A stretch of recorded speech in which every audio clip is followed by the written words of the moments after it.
la protéine sur les urines de 24 heures, le taux résiduel de tacrolimus ou le taux de T2 de cyclosporine en fonction de la molécule utilisée. Ces examens seront effectués à J7, à J15, puis ensuite tous les 2 mois. Lorsque la rémission est obtenue et si les doses de cyclosporine sont inférieures à 120 mg de surface corporelle, la surveillance biologique peut être espacée tous les 2 mois. La surveillance comporte également la réalisation d'une biopsie rénale qui sera effectuée 18 mois à 2 ans après le début du traitement par anticalcinurine. La dose d'anticalcinurine sera diminuée de 20 à 50% si on a une élévation de la créatinine avec baisse de la clairance de la créatine de 30% par rapport aux chiffres initiaux ou en cas d'hypokaliémie. Si ces anomalies persistent 15 jours après, le traitement sera interrompu. Le traitement par anticalcinurine est poursuivi pendant 1 à 2 ans. En l'absence de rechute, il est alors diminué progressivement et interrompu sur 3 mois.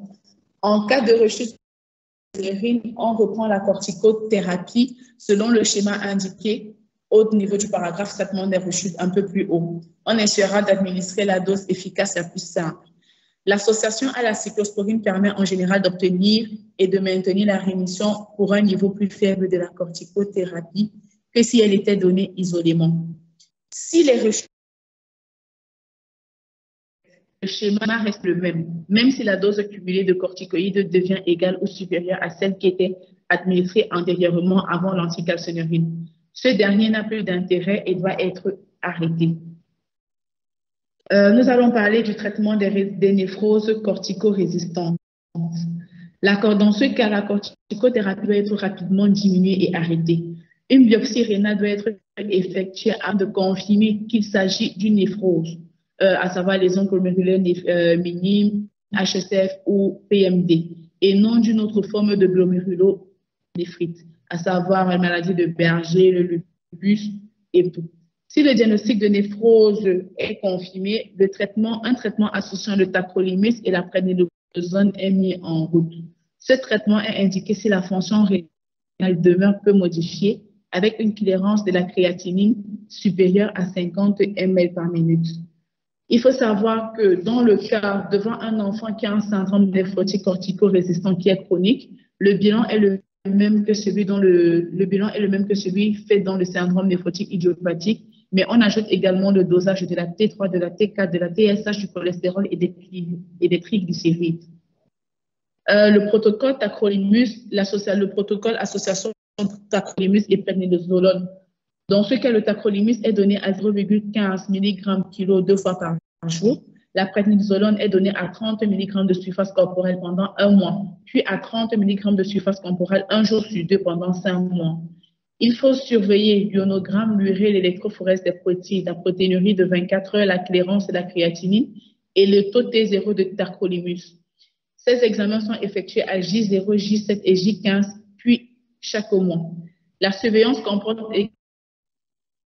rénale qui sera effectuée 12 à 18 mois après le début du traitement de tacrolimus. Comme on l'a dit, à l'issue du 6e mois, en cas de rémission complète, à l'issue du 6e mois, la corticothérapie est progressivement diminuée et le tacrolimus est maintenu pour une période minimale de 12 à 18 mois. C'est un protocole qui est discuté au cas par cas. La prolongation sur plusieurs années nécessite un contrôle histologique tous les ans et tous les 2 ans suivant les cas. Autant de rémission partielle, on maintient une corticothérapie à faible dose associée au tacrolimus. La prolongation sur plusieurs années tous les ans. En cas de rechute, on reprendra dans un premier temps la corticothérapie, éventuellement avec les bolus de solumédrol. L'anticalcinurine sera arrêtée au bout de 6 mois en l'absence un traitement alternatif doit être discuté en l'absence de causes génétiques. Concernant la prévention,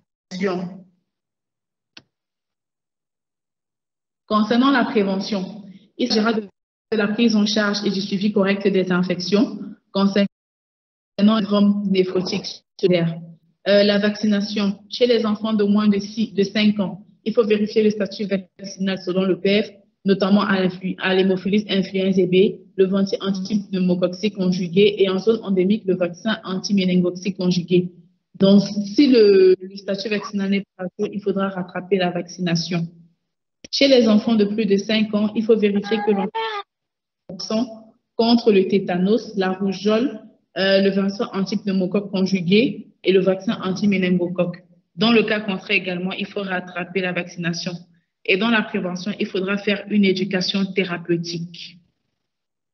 En conclusion, nous pouvons dire que le syndrome néphrotique est une pathologie aiguë à tendance chronique qui est fréquente en pédiatrie.